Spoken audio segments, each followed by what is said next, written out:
Muito obrigado, Sr. Presidente. Permita-me cumprimentar, em primeiro lugar, o Sr. Professor Manel Sebastião e, desde já, agradecer quer a sua apresentação, quer os esclarecimentos que procura prestar a esta Comissão, sendo certo que todos temos consciência que existem sobrecustos na tarifa de energia, sendo importante compreender como é que esses sobrecustos foram gerados, quem foram os responsáveis, quem beneficiou e, nesse sentido, importa revisitar a sua ação, designadamente em face do conjunto de responsabilidades que teve no desempenho das suas funções. A primeira questão que lhe queria colocar tem a ver com uma declaração proferida pelo Sr. Engenheiro Mira Amaral numa das audições, na qual referiu que os CAIs da EDP foram negociados e assinados em 1996 no governo desse Sr. Engenheiro António Guterres. E, portanto, fixar para o futuro, se acompanha essa posição, de considerar que foi nesse momento que a EDP passou a beneficiar de rendas garantidas. Sim, esse é o tal ponto, é o momento inicial desta história e realmente é um momento inicial em que não há um documento legislativo de suporte. Portanto, a conclusão a que eu cheguei é que foram contratos celebrados central a central, em que terão copiado as condições dos 2 CAIs iniciais para cada um dos 33 CAIs. Aliás, quando se faz a passagem dos CAIs para os COMEC, também tem de se ir fazer contrato a contrato essa passagem. Mas aí já havia um certo suporte legislativo que determinava essa passagem. Nos 33 CAIs da EDP realmente não há nada. É um passo em branco, como eu defino. Poder-se-ia dizer, então, Sr. Professor, e julgo que depreendi isto das suas palavras designadamente numa das respostas que deu numa das anteriores intervenções, que, no fundo, esse é o momento fundador, o pecado original. Julgo que sim, que é o momento inicial e é o momento do qual tudo decorre.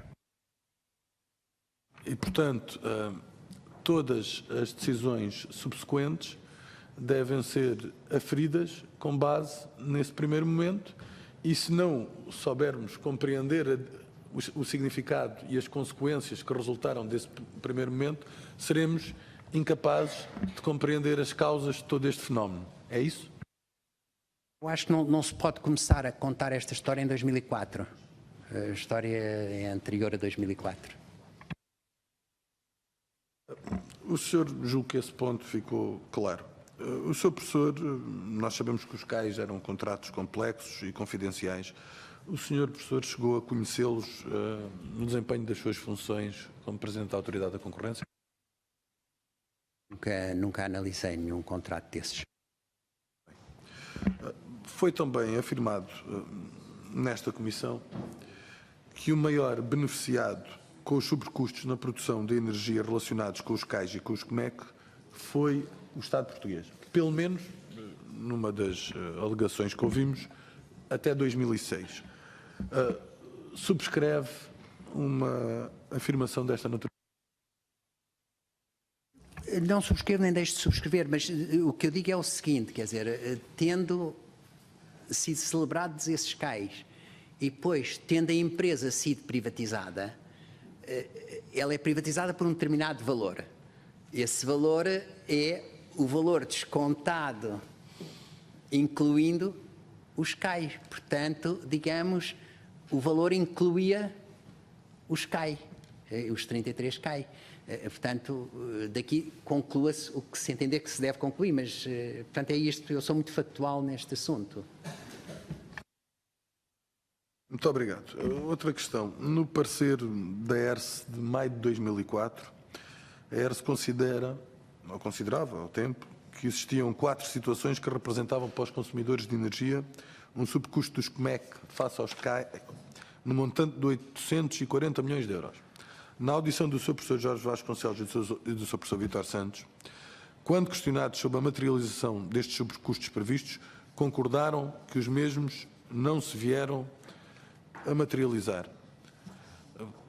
O que terá, se podemos especular, conduzido a ERSA a elaborar um parecer tão crítico, ao ponto na altura se ter dito que arrasou o Sky, sendo que 10 anos depois, um desvio na ordem dos 840 milhões de euros, que era aquilo que estava previsto, dos sobrecustos identificados, não se veio nunca a verificar efetivamente. Sobre os números, eu não quero, digamos, cometer qualquer imprecisão.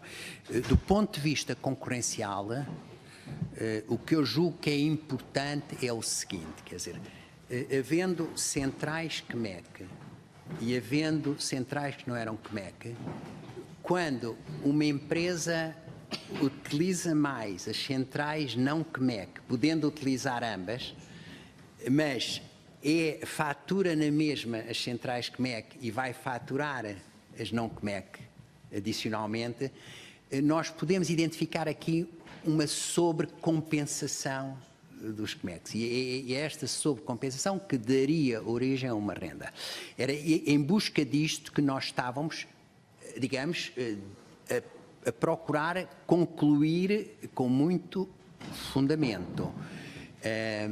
Porque estas coisas têm de ser muito bem, até tínhamos proposto uma auditoria independente para até ser mais isentos na matéria, porque estas questões depois é preciso serem feitas com toda a isenção e com todo o cuidado para depois não haja dúvidas na matéria. E, portanto, sem dúvida nenhuma, a nossa preocupação é que se houvesse sobrecompensação, quem é que estava a pagar essa sobrecompensação? Eram os consumidores. E, portanto, haveria aqui qualquer coisa que conviria, digamos, corrigir. A legalidade do Sky e posteriormente dos CMEC já foi aqui questionada em mais do que uma ocasião. Alguma vez se pronunciou sobre o assunto e se partilha ou não da opinião daqueles que consideram ilegais os Sky e os CMEC? Sr. Deputado, eu não sou um jurista, embora, digamos, depois tenha trabalhado muito na lei da concorrência e julgo que adquiri algum conhecimento na matéria, mas não sou um jurista e, portanto, não ousaria, digamos, meter a foice em seara alheia. Do ponto de vista da concorrência, que é aquele, o que me preocupava era se havia ou não sobrecompensação. E havendo sobrecompensação, ela deveria ser corrigida. Pronto, isso era o fundamental da questão. Que se concluísse exatamente e com segurança e eventualmente havendo depois, se eu conseguisse conjugar isto com uma posição dominante, então eu poderia concluir há aqui um abuso de posição dominante. E havendo um abuso de posição dominante, eu poderia então fazer um processo contra a ordem nacional. Mas tinha de ser muito sólido e muito bem fundamentado. A substituição do Sky pelos CMEC permitiu a concretização do MIBEL e o consequente alargamento do mercado. Este deixou de ser só Portugal, a EDP tinha cotas de mercado elevadas superiores a 60% e passou a ser ibérico, onde a EDP passou a ter cotas que oscilaram entre os 11 e os 18. No fundo, com esta posição de mercado, acho que seria difícil dizer que a EDP tinha capacidade para influenciar o preço de forma determinante. Concorda com este entendimento? A posição dominante da EDP é essencialmente numa componente do mercado, não é no mercado todo. O mercado tem um mercado da produção, de uma maneira muito simples e não sendo um especialista, e mais uma vez, minhas desculpas, estou aqui a cometer qualquer erro. Mas a visão que eu tenho do mercado, tem o mercado da produção e depois tem o mercado dos serviços de ajustamento. Porquê? Porque não basta apenas providenciar no sentido de haver a quantidade de energia elétrica que é necessária no sistema, é também preciso que essa quantidade tenha níveis de qualidade adequados. E é, digamos, para compensar a quantidade quando ela falta e para compensar as falhas de qualidade que existem, os serviços de ajustamento do sistema, que são dois, de uma maneira geral, é a telerregulação e é a reserva regulatória de regulação. E, portanto, onde se concluiu, e isso concluiu-se numa operação de concentração, numa das operações de concentração que a Autoridade da Concorrência analisou, concluiu-se que a EDP teria posição dominante no mercado de serviços de ajustamento de telerregulação. Portanto, os tais serviços que eram solicitados a ajustar o sistema. Porquê? Porque a EDP é que tinha todas as centrais hídricas e em umas COMEC, e depois ainda tinha umas centrais que não eram COMEC. Basicamente, se eu não cometi aqui nenhum erro, é esta, digamos, a fotografia, pelo menos impressiva, do assunto. E, portanto, tinha uma posição dominante na telerregulação, um dos serviços de ajustamento. Muito bem. Sr. Professor, após a criação do MIBEL e o fim do SCAI, a capacidade de interligação aumentou substancialmente e, de facto, se nos 2 primeiros anos do MIBEL os mercados estavam separados muitas horas e o diferencial de preços entre Portugal e Espanha podia ser relevante, a verdade é que eles ajustaram-se e passaram a ter um nível de integração extremamente elevado, garantindo, por um lado, que o preço é o mesmo, tipicamente em mais de 90% das horas, e, por outro, quando o preço é diferente, as diferenças são tipicamente muito reduzidas, menores e, às vezes, até em favor de Portugal. Atendendo a estes factos, concorda que os receios que foram manifestados pela Autoridade da Concorrência em tempos anteriores, em relação às distorções do mercado por via da insuficiência de interligações, não se materializaram? Eu não tenho uma conclusão clara sobre o impacto do MIBEL no funcionamento do mercado elétrico português. Admito que tenha tido uma influência positiva e tenha uma influência positiva, que a tal segmentação do mercado espanhol e do mercado português seja menor hoje do que era no passado, mas não tenho os conhecimentos para me pronunciar sobre o assunto, Sr. Deputado. Muito obrigado, Sr. Professor. Mas poder-me dizer, por exemplo, se entende, como aliás foi assumido na altura, que a questão dos COMEC poderiam configurar barreiras à entrada de novos concorrentes, designadamente quando foi possível concretizar o MIBEL e, portanto, à partida, expôs a EDP à concorrência dos outros operadores e enfim, a capacidade instalada de agentes não EDP subiu significativamente durante muitos desses anos. Um auxílio de Estado a um incumbente normalmente tem um impacto na concorrência e, enfim, eu não tenho, digamos, uma estimativa precisa do assunto, mas admito que isso possa ser assim. Mas, Sr. Professor, aparentemente terá havido, por força dessa vigência e do MIBEL, um interesse efetivo de vários operadores. Por exemplo, no Programa Nacional de Barragens de 2007, enfim, entraram novos operadores no mercado português e, entrando esses novos operadores no mercado, pode-se dizer que, desse ponto de vista, as barreiras à concorrência não se vieram materializar e, por comparação, não apenas com tempos anteriores, mas também com as projeções que tinham sido feitas, essas projeções parece que não vingaram. Poder-se-ia dizer isto?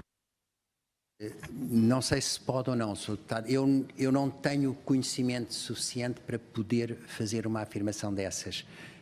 Não tenho, não tenho conhecimento e, portanto, não posso pronunciar. Já foi referido nesta comissão que havia um enorme sobrecusto das energias eólicas em Portugal face à Espanha. O engenheiro Carlos Pimenta apresentou um conjunto de dados e de fontes oficiais que referem que o preço das eólicas está em linha ou é ligeiramente inferior aos praticados em outros países europeus.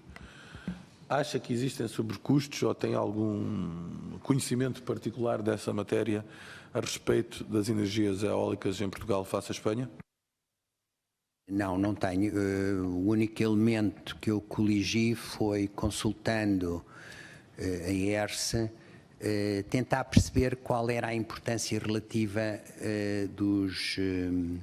das compensações devidas à produção em regime especial e das compensações devidas aos CAI e aos CMEC. E a conclusão que eu tiro, enfim, mas é muito simples e muito incompleta, é de que as compensações devidas à produção em regime especial são substantivamente maiores do que as concedidas aos CAI e aos CMEC. E vão durar mais tempo também. Houve uma extensão dessas compensações por mais anos, em 2013. Mas não posso, digamos, emitir aqui nenhuma opinião. Foi, nesse sentido, também referido que os produtores de energias renováveis beneficiaram de lucros anormais. Aliás, há um relatório, Rents in the Electricity Generation Sector, anexo 4, página 3, em que podemos ler, nestes termos, podemos concluir que a rentabilidade típica observada nos projetos de parques eólicos portugueses seguiu o mesmo padrão e o mesmo intervalo dos observados noutras referências europeias, como sejam a Alemanha e a Espanha. E há também outro estudo, na altura preparado da Secretaria de Estado de Energia em 2012, que diz, no que diz respeito às eólicas em particular, que os estudos apresentados concluem que a rentabilidade média dos projetos foi de 6,2% para o período entre 2000 e 2010, que é basicamente idêntica à média do custo de capital exigível, que era de 6,1%. Acha que existiram lucros anormais por parte dos produtores de energias renováveis? Eu não analisei o assunto e, portanto, não me posso pronunciar sobre isso. Muito bem. Mesmo para concluir. Eu vou concluir uma última questão que tem a ver com a passagem dos CAI para os CMEC.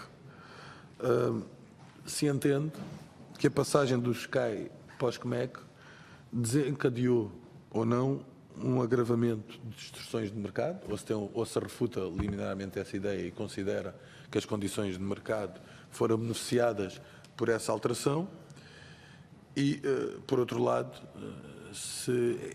o efeito que essa transformação teve nos sobrecustos dos consumidores de energia. Era importante termos uma posição concreta a este respeito. Obrigado. Obrigado, Sr. Deputado. Sr. Professor, para responder.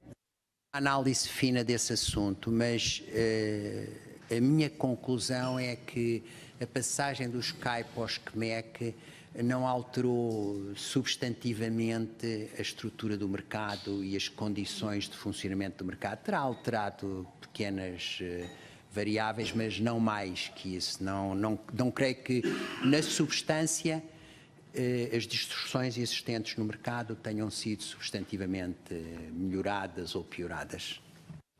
Só para precisar num aspecto, mas diria que houve ganhos ou perdas? Não estou em condições de tirar uma conclusão dessa natureza. Como digo, a conclusão que eu tiro é que, do ponto de vista estrutural do mercado, nada de substantivo se alterou.